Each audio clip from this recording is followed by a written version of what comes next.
Good morning. Welcome back to Pagitt Radio.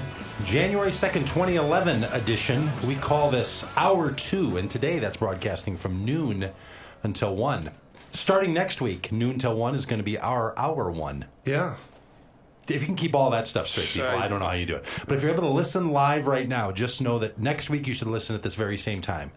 Starting at noon and going till 2 p.m., this radio broadcast.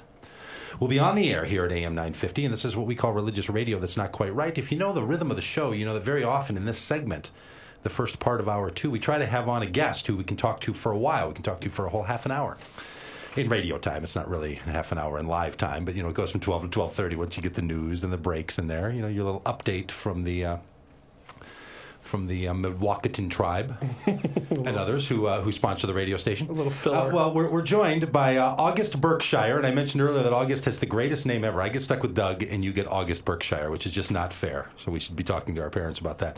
And August is, I have a little bio on him here, which I think is fantastic and interesting. So here we go. August Berkshire has been an atheist activist since 1984. Now, did you get to self-describe as an atheist activist? Or is that like an achieved? Is that like It's by definition, you're an atheist and you're active in the movement. And you're active in the movements. You're active in the movement as an atheist. It's a great little phrase, isn't it? Like a Boy Scouts for atheists, yeah, an atheist activist. Yeah. I like it. He's the president of Minnesota Atheists, and you can find those people online. You can find them online at minnesotaatheist.org.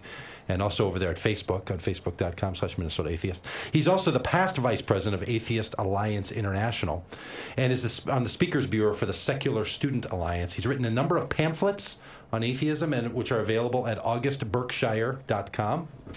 And he's the owner of the Atheist license plate for Minnesota. Like for the vanity plate that's spelled atheist. We call it a personalized plate. A personalized plate. Yeah, they don't call them vanity plates anymore. How long have you had atheist plate? About 8 years now. Yeah. No, did somebody else have it and it had to expire, or did you went in to get it and they're like, "Yep, it's available"? I don't know if anyone ever had it before, but I went in and got it right away.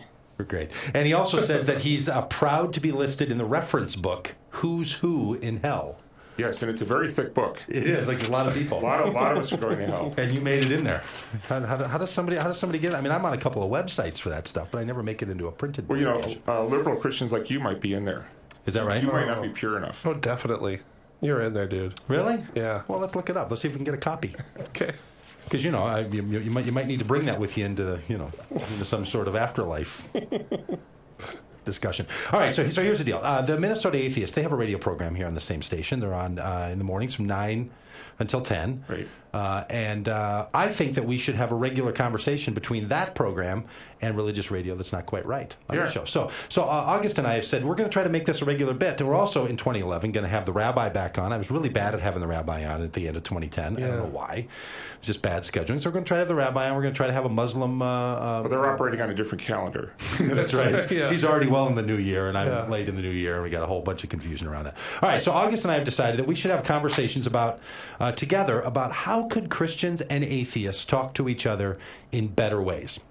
And I think for the listeners of this show, one of the things that would be helpful for them is to hear, what is atheism about from your perspective? Like the kind of, as somebody who's an atheist activist, as somebody who is trying to be public about atheism, which in this country is not a very popular thing to do. Although growing. It's growing. But there's been a history in this country at which being an athist was a very negative statement, right? I mean, it was seen as a derogatory phrase. Right. And unfortunately, there's this little mythology that runs around in the religious world, and it's this saying that I think is unfortunate and I think is insulting to atheists, and that is, do you know what I'm going to say? There are no atheists in foxholes. Well, there are military groups. I'm trying to think of the group now. Military. Can't think of the name, but we should. But a group of atheists that are in the military. It's a group of military atheists and free thinkers. Yeah, and free thinkers. Yeah. And see, what happens is you get this notion oftentimes in the religious circles that say, well, everybody's an atheist when life's going well, but nobody's an atheist when things get tough. Which I think is, I'm not an atheist, but I think it's got to be kind of insulting to an atheist. Yeah, it is insulting. Boy, if you really had to, if you were really pushed, August, then you would. Yeah. even if it was true, which of course it isn't, there are plenty of atheists in foxholes. Pat Tillman, the story on Pat Tillman, who was an atheist. Oh, is that so? Yeah. Even if it was true, let's just play along with that saying. Okay. All it would prove is that when you're desperate, you'll grab at anything. So you'll grab at a God to save you. It doesn't prove there is a God. Right. So it tells more about human nature than the existence of any gods. Yes. So that's interesting. A pushback in that, because then an atheist should then argue, well, yes. So the only reason that you people believe, if that were true, the only reason you people believe in God is because you're under some kind of stress in your life that caused you to do that. You didn't make that choice for any legitimate reason. You made it out of some sort of terror mode. Right. And actually, there is a correlation between suffering and God belief. They have shown that. Now, not all God believers are suffering. Some believe on what they think is sufficient evidence or reason. But in general, there is a correlation between suffering and God belief, both in this country and worldwide. Yeah. Okay. So talk to us a little bit about as an atheist activist. So someone who's out trying to talk about atheism in public ways, right, being in the Speakers Bureau and being online and having a radio show. What is it that you're advocating for? How do you think about the world, and how do you present atheism? Yeah. What's up with you? What do you do? How do you do this? Well, Minnesota Atheist has three purposes. One is to provide a community for atheists. And this doesn't mean to turn everyone in the community into an atheist. It's just to say, if you're an atheist or you want to know more about atheism, you can come hang out with us. So there's a community of atheists, like there's a black community and a gay community and a Christian community. It's an atheist community. Are there any gay black atheists? Which community do they get to be? No, I know there are gay blacks, and I know there are gay... Yeah, there's got to be. I mean, just statistically speaking. Statistically. There has to be a gay black atheist. And the second thing we do is try to educate the public about atheism, to let people know what an atheist is. And the third thing we try to do is promote separation of state and church. Yeah.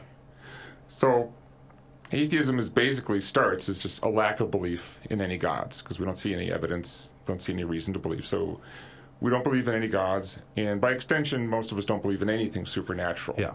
Astral planes, reincarnation, ghosts, heaven, hell, any of that stuff.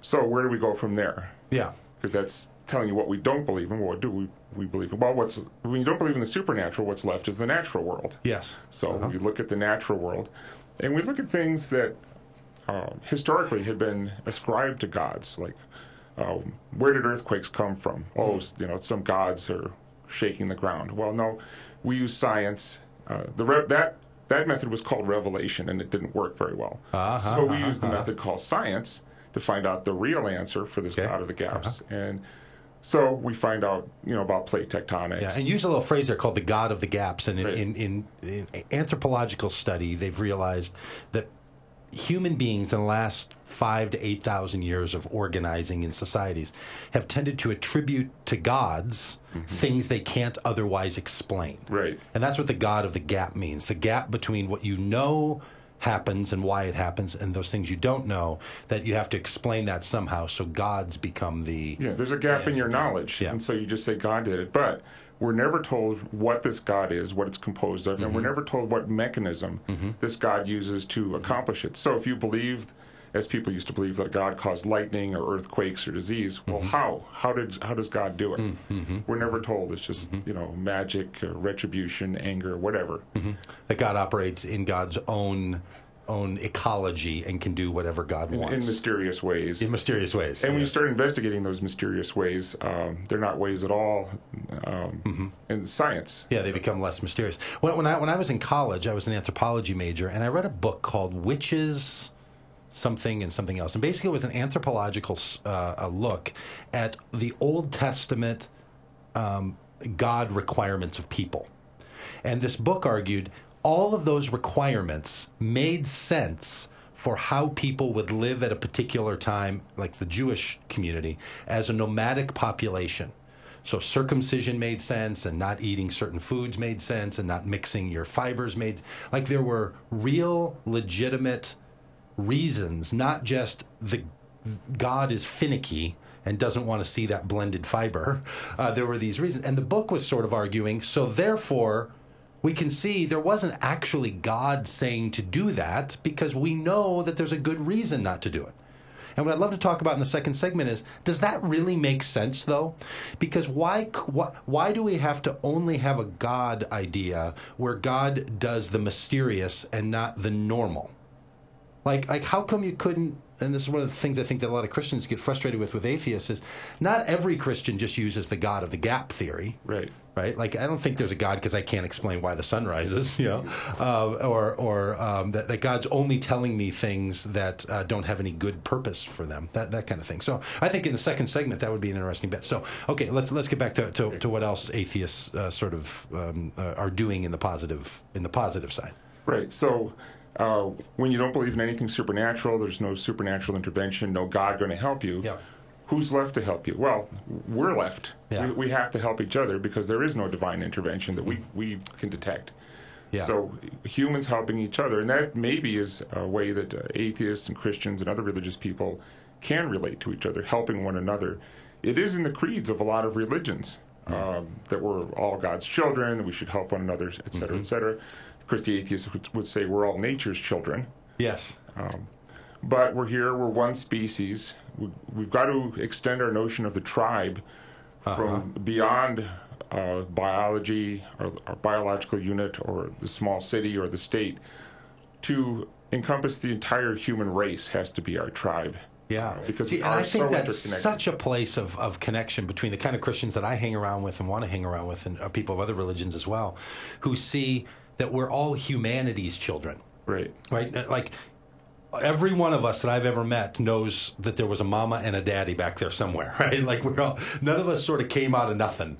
So we all are connected in that large story, and we know now that story goes back far enough that connects all of us together, that's really a place of commonality and really a place of common connection. Yeah. And we're finding things like race and sexual orientation are such a small part of who we are. Yes. It's not this huge difference. We are so connected.